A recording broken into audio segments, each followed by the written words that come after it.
Thanks, Jeff. And we'd like you to stay on, and I invite the other four panelists to come back, LJ and Momin and Anuruddha. If you can all come back so we can see you. Okay, and Momin, if you can arrive back too. So we have about 30 minutes for questions, and I have to tell you, there's a zillion questions that'll come in, so I'm going to be very selective about which ones you're going to get asked. And I think there are some really interesting ones. There's two different areas on the zero dose concept that have come up, and LJ and Anuruddha. Oh, and I also wanted to invite Ann Lindstrom back, because I think some of these also, Ann, you might be able to deal with too. So if you can come back in, Ann.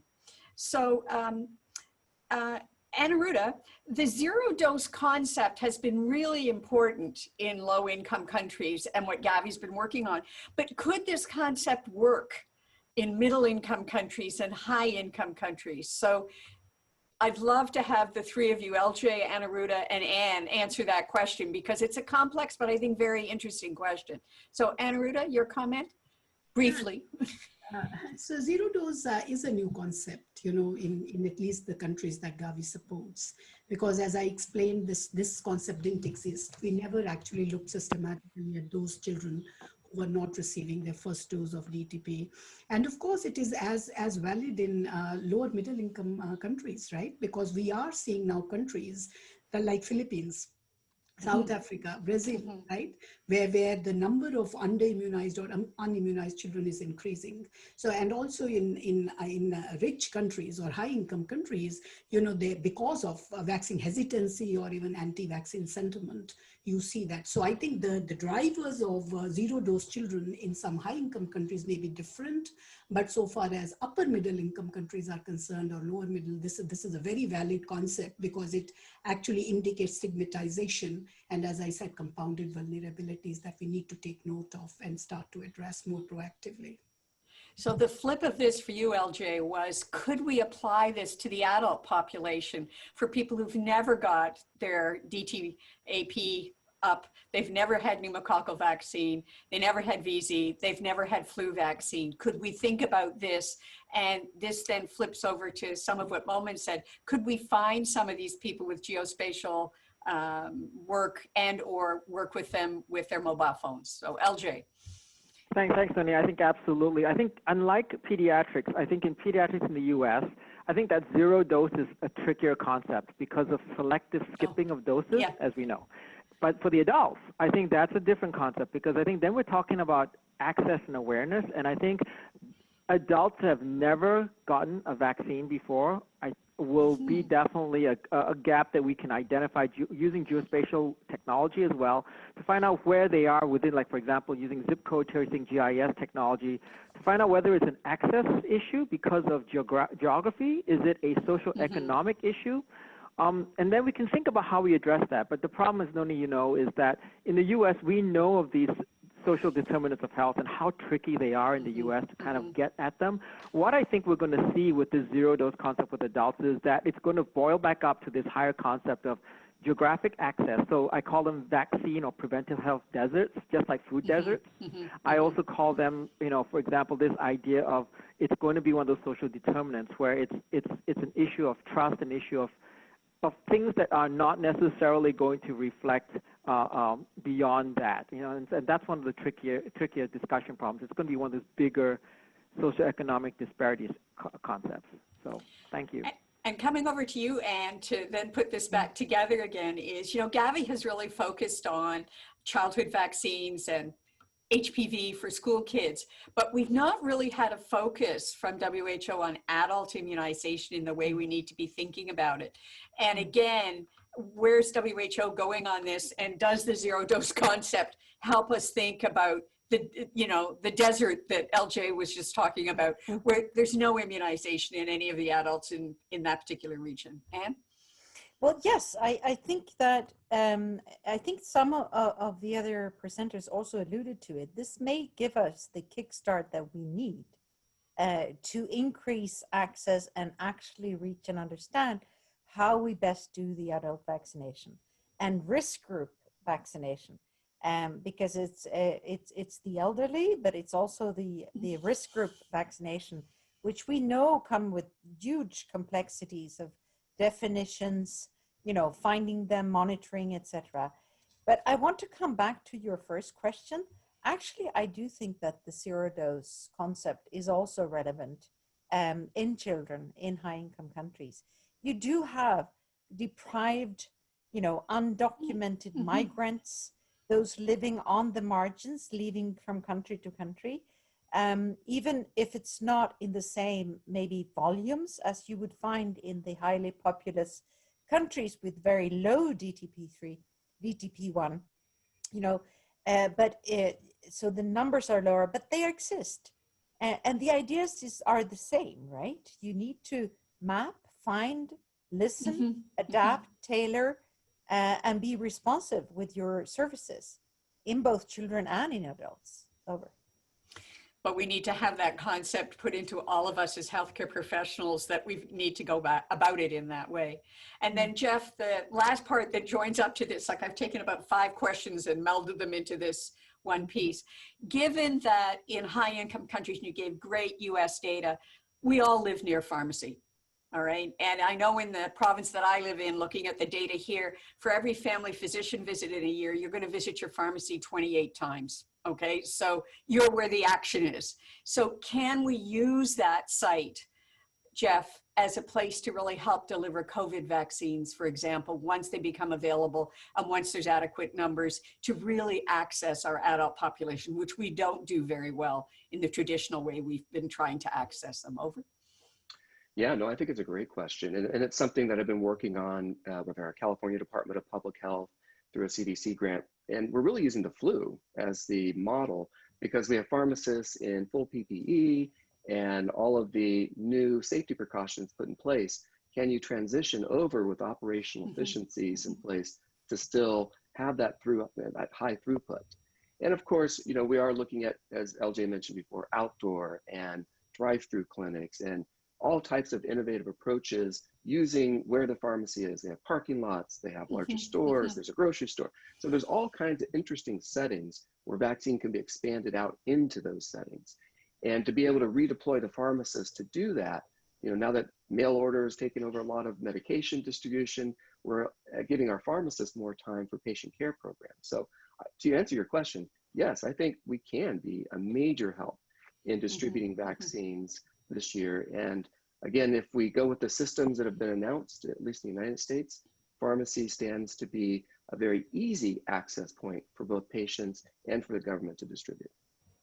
And another piece that comes with this, Jeff, is because people are in pharmacies so much, can we use it much more as an education site, not just for getting the immunization, but education around immunization specifically and in general? And I love your comment, LJ, and also yours, Momin, on how we can do this education piece for adults where we've not done this very well in the past.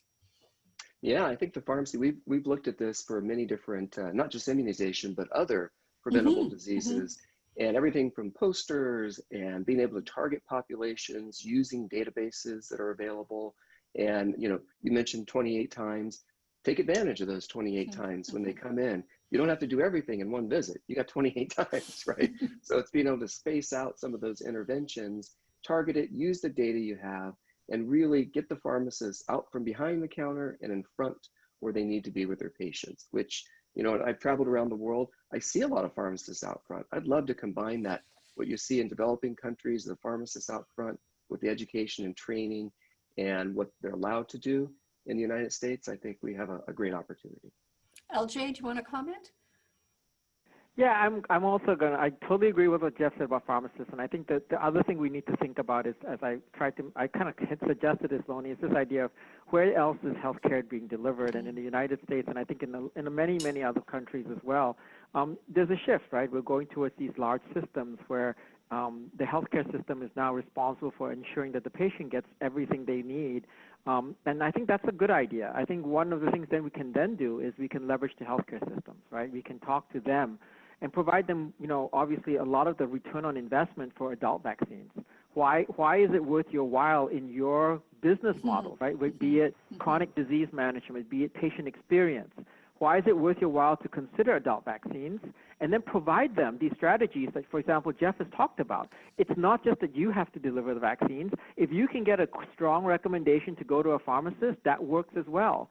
If you have these systems in place where you're providing innovative access because of COVID-19, extend them. Do them in the future. Sustain them because they're going to be useful. You can reduce costs. You do the telehealth first. Patient just comes in to get vaccinated in these expanded access locations, right? Including pharmacists. So I think this opportunity for innovative thinking exists. We need to take advantage. We need to do it, and then we need to sustain it. So thanks.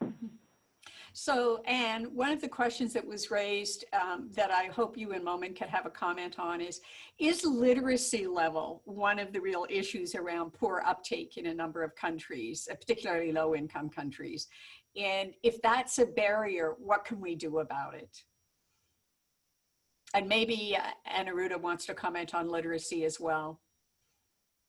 I'm sure Anuradha can also speak to this. I think yes, I think it plays a role.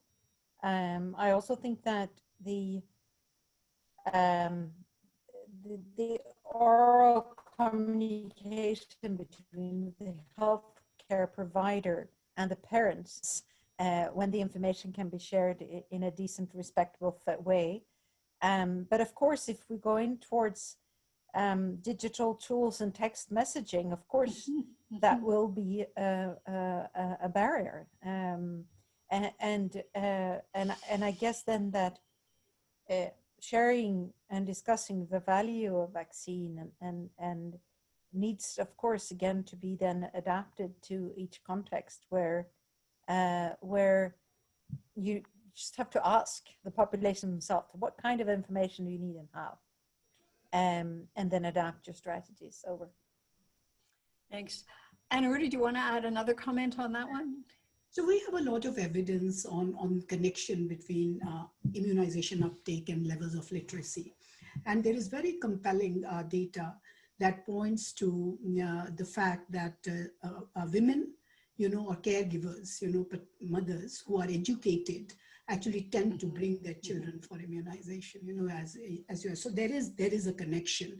And why there is a higher connection between female literacy and immunization uptake is that, as I said, in most poor settings, it is mothers who are disproportionately bearing the burden of childcare.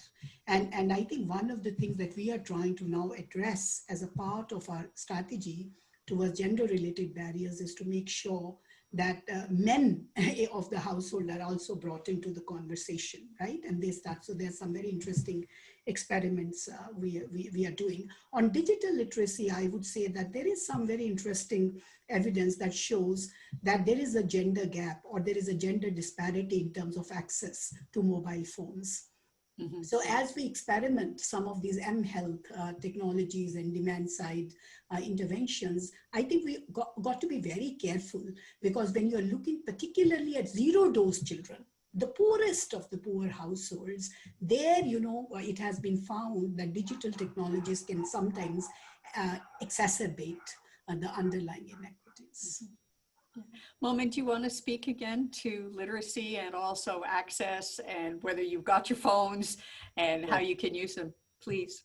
Yeah, a couple of comments.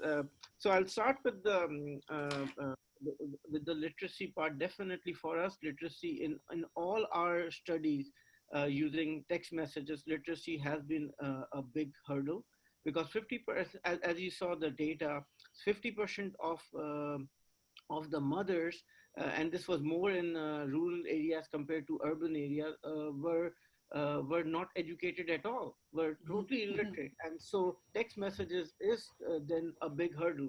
But then there are techniques like you can use pictorial messages, and you can even use messages which is more adaptable for the family. So I think the key here is the barrier, what are the barriers and how do you personalize the messages? So even if the messages goes to the husband or to the mother-in-law, if those messages are according to the barriers they have, or if they can bring in the behavior change, then that message directly or indirectly go to to the end user, which mother in most of our setting who can bring in the change. I also wanted to talk about the gender difference. Yes, we saw in most of our studies, 50% of the phones are with the father, but again, depending on how do you initially counsel the family, and again, how do you personalize those messages, that if those messages are answering what the decision maker have in their mind, to bring in again the behavior change that can balance out the gender issue as well. And I quickly also wanted to talk about the COVID scenario, even in the adult population, looking at the US population and most of the high income country as well, because of the density of the mobile phone we use. The messaging is kind of, you have the message in your pocket. Now, what are the kind of messages, again, barrier based, personalization based, and the type of technology one wants to use, those can be personalized, and those can be designed in a way to bringing again the behavior change, and not having them to come to the center, but the center going to them and convincing them the significance of of COVID or vaccine and other healthcare issues. One of the other questions that came up and just following along this discussion was, does the time of day matter when you send the message? When daddy's really busy or mommy's really busy, and therefore should the program really be thinking about that when they're designing what they're going to be doing, if they're going to use this method? Yeah, that's a very interesting question. So we had this question in all our baseline and in most of our studies. And interestingly, there's a difference between urban and rural setup. However, most of them are 70% of them answered any time. But in certain settings, they preferred, especially in some of in the rural setup, they preferred in the evening, and because mainly because the husband or the male member of the family have the phone, and when they come in the evening, then the females or the family can look at the messages. So yeah, it does have a very important, it does have a big impact. So I'm going to shift gears a little bit, going back to you, to LJ, because there were a couple of questions more on your presentation. One of them was in the COVID vaccine survey that you talked about with the ethnic racial differences. A couple of questions on that. One was, how do you find these people? All right, so can we do geospatial stuff? Two, do we have really good data on how to improve access for them if access is the big barrier? And that comes back to Jeff's point, maybe we need to get them to the pharmacy, okay? And lastly, did it matter if you were first generation in that racial ethnic background, or if you were new immigrant in that racial ethnic background? So again, there are about 3 different people who had asked variations on those questions. Thank you for summarizing. I'm going to start with the last one. I say I put that data I showed does not have that breakdown in first generation versus people who come in earlier. I'm going to go back now and then kind of summarize some of the earlier discussion points here. Is this the first question talks about geographic access. I think there's a group out in the United States called the National Minority Quality Forum that has done some very nice research on adult immunizations in the African American minority population. And what they have actually found, and this is a really interesting data, is that the bulk of urban African American populations resides within, I think it's 32 zip codes in the United States. So I think it's possible to think about using zip coding data, and the NMQF may have techniques to do this, to look at the disparities geographically in the racial minority populations and target those populations for messaging to get them into pharmacists, for example, access points to get vaccinated. And I think we need to be very culturally sensitive about what those access points can be beyond pharmacists, right? I think there are social and cultural areas, locations that we can target. Community centers, churches, Places of worship are all places we need to start thinking about with the ethnic disparate population, so that we can actually get in there and not only talk to them about vaccination, but talk to them through a trusted voice in their community about vaccinations. Because one of the other questions that I actually answered offline was this idea of the lack of faith and trust in the healthcare system in the United States, specifically government healthcare system in the African American population. And there's a lot of studies that I actually sent out there to folks that show that. And I think one of the ways we address that lack of faith is to go through a community leader that is trusted, right? And I think that's something we need to do better as well. So that's what I think we need to be thinking about. So let me join some of what you've just set up. I totally agree with you. And we know also in low-income countries, going through religious leaders in a community and other community leaders makes a huge difference. And people that they trust within the civil societies really make a huge difference in uptake. So I think there's lessons for all of us in all different levels of countries. But just coming back, the piece on when we know geospatially where the issues are. We've not done a great job in mobilizing the range of healthcare providers in those areas to say, step up, you need to understand we've got a problem. What are you as the healthcare provider going to do to help us with this problem? So you have to own it at the community level by the healthcare providers. So again, Jeff, do you think we could do some of this with the looking at postal codes and stuff and then working with the pharmacies in those postal codes? And again, LJ, what do you think we could do?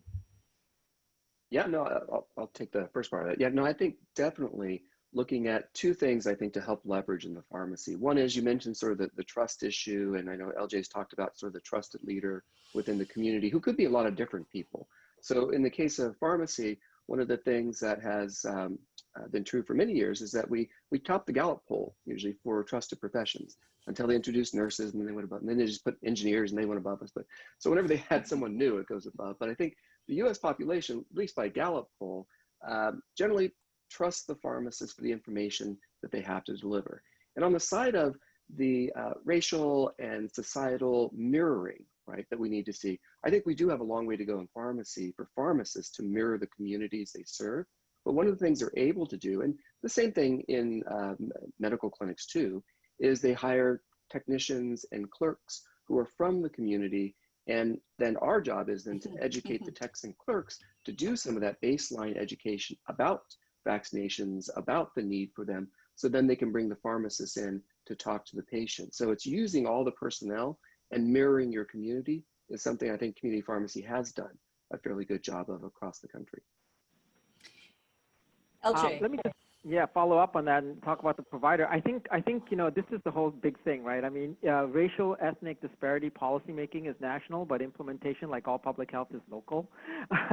So I think what Jeff says is I think some of the things we talked about, the local leader, is important. But I think one of the things we can do with the geographic data is to point out to the local healthcare provider the failures, right? But not in a negative way, but where the gaps are, and as part of like the idea of quality improvement, how do you address those gaps, giving them tools to do that, appropriate communication tools, how do you make outreach, things like that, so they can understand that. But on the bigger level, then how do you fund those local efforts, right? I think that's where we can actually have some leverage with, let's say, people who are on, in the United States House of Representatives, right?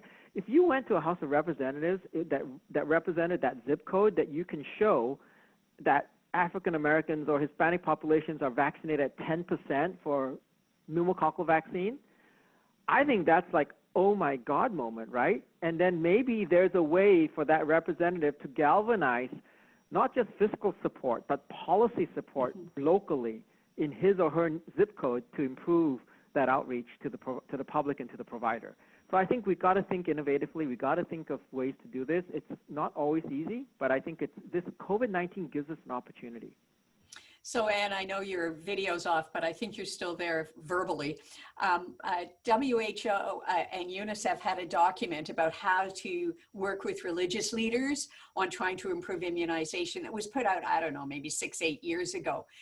Do you know if there's any push to have that updated? Because again, LJ, we don't have that kind of document for high income countries. And I think we need something like that to speak to those people that are really trusted in our communities for those pockets where we have lower than what we should uptake.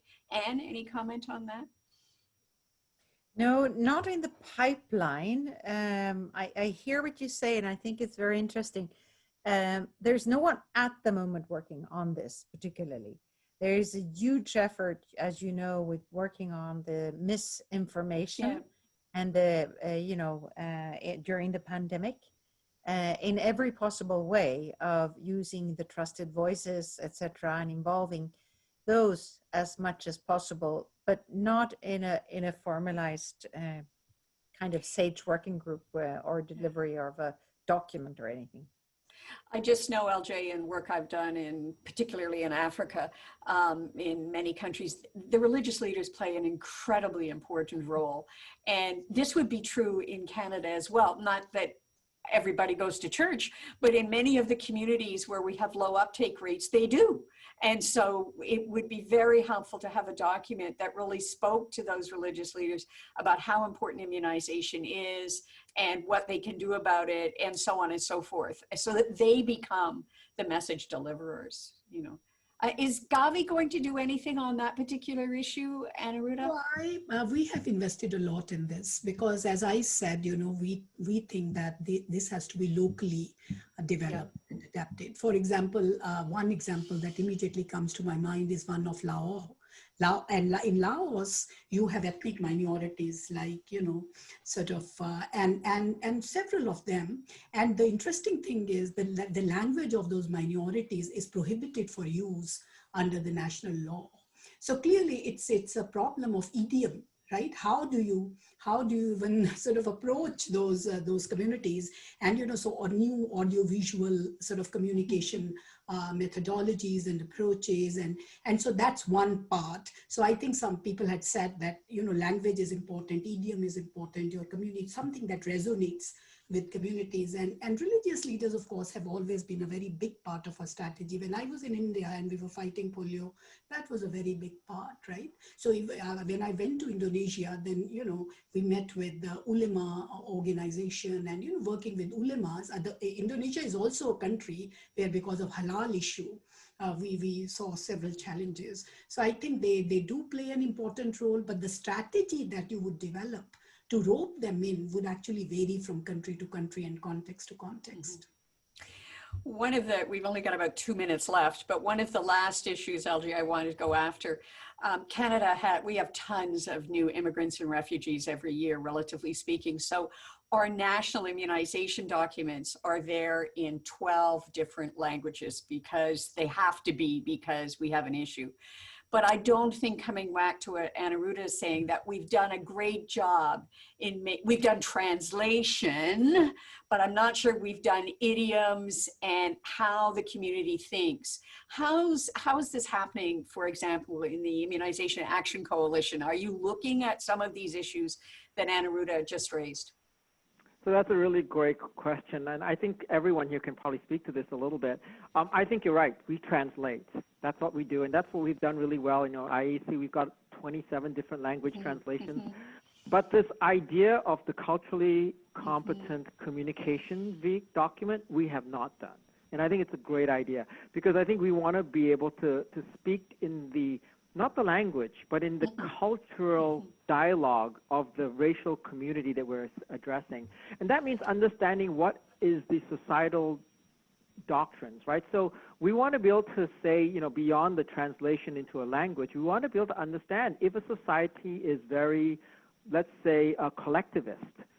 How do we speak that language? Because I think we will do better speaking a collectivist language. If a culture that's immigrated into the United States is very independent, let's say it's Russian, Russian cultures tend to be a little bit more independent, a little more that way. We need to figure out that language, right? And I think we have not done that, Noni, and I think that's a really good point. I think we have not, as a vaccine advocacy community in the United States, harvested the massive knowledge that the marketers know, you know, for addressing the racial minorities. We're seeing so many now targeted commercials towards the racial minorities that are very effective. We need to do better pulling that information in, working with those folks so that, the social economists, right? So that we can figure out how to deliver our messages in that way as well, not just in the language, but in the dialogue that people can understand. So that's a really good point. I'm sorry, but we've run out of time, but I thank all of you. You were great panelists, great discussion. And now I welcome Heidi Larson to come back, and tough job, Heidi. Take home points from day one.